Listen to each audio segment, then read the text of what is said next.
Assalamu alaikum, I'm Aisha and you're watching Samaa News. Here are today's headlines. US President Donald Trump has said there is no final deadline for ending the war with Iran, pushing back on suggestions that political pressure or the approaching midterm elections are shaping his decisions. He also made clear that the US is in no hurry over the ceasefire or fresh negotiations, as Washington keeps up its naval blockade on Iran. Speaking in an interview, Trump also rejected the impression that he wanted to wrap up the war quickly because of domestic political considerations. He stressed that the goal was not speed, but securing what he called a better agreement for the American people. On the other hand, US Navy Secretary John Phelan has been fired in another wartime shake-up at the Pentagon, coming just weeks after Defense Secretary Pete Hegseth ousted the Army's top general. The Pentagon announced his departure in a brief statement, saying he was leaving the administration effective immediately, but it did not provide a reason or say whether it was his decision to go. Sources said Phelan was dismissed in part because he was moving too slow to implement reforms to speed shipbuilding and because he had fallen out with key Pentagon leadership.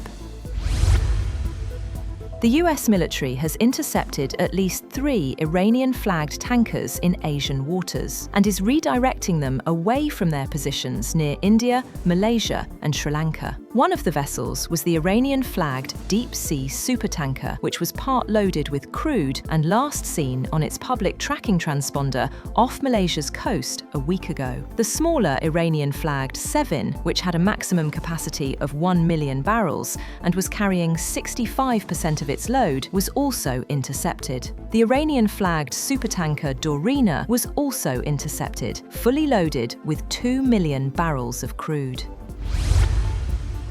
Also, Iran's Revolutionary Guards Navy has seized 2 vessels, identified as the MSC Francesca and Epaminondas, for alleged maritime violations. According to Iranian authorities, the ships were operating without proper authorization and were accused of manipulating navigation systems, actions they said posed risks to maritime safety. The vessels have been transferred to Iranian shores as investigations proceed. President Donald Trump has signaled that good news on a second round of talks with Iran could emerge as soon as Friday, as progress continues behind the scenes. According to reports, renewed diplomatic efforts could lead to talks within the next 36 to 72 hours, as Pakistan continues mediation with Tehran. Trump says the recently extended ceasefire will remain in place until Iran presents a unified proposal and negotiations move forward. He added that the US military will also maintain its blockade posture while staying prepared for any outcome. Iran says it will decide on negotiations with the United States based on appropriate conditions. Foreign Ministry spokesman Ismail Baghai has said that diplomacy remains an option, but only if it protects national interests. He acknowledged Pakistan's mediation efforts, while insisting Iran is acting in self-defense and remains on high alert.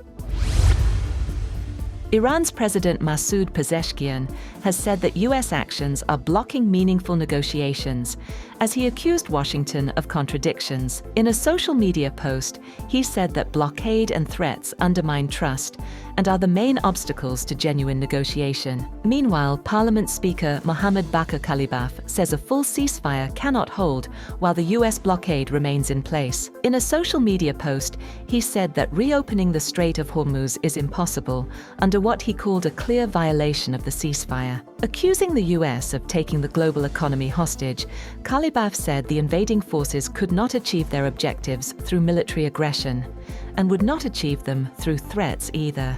Separately, Chairman of Iran's Parliament National Security and Foreign Relations Commission, Ibrahim Azizi, criticized the perceived violations and unfulfilled commitments from the United States and said that Tehran did not request a ceasefire. Talking to a news channel, he said that de-escalation would only happen if Tehran's conditions were met. Meanwhile, Iran has showcased its Khorramshahr 4 missile in Tehran's Revolution Square, signaling military capability as uncertainty grows over renewed talks with the United States. The missile has been described as a medium to long-range system capable of reaching up to 2,000 kilometers and carrying a heavy payload. That's all for now. For more updates, visit www.samaa.tv. Thank you for watching Samaa News.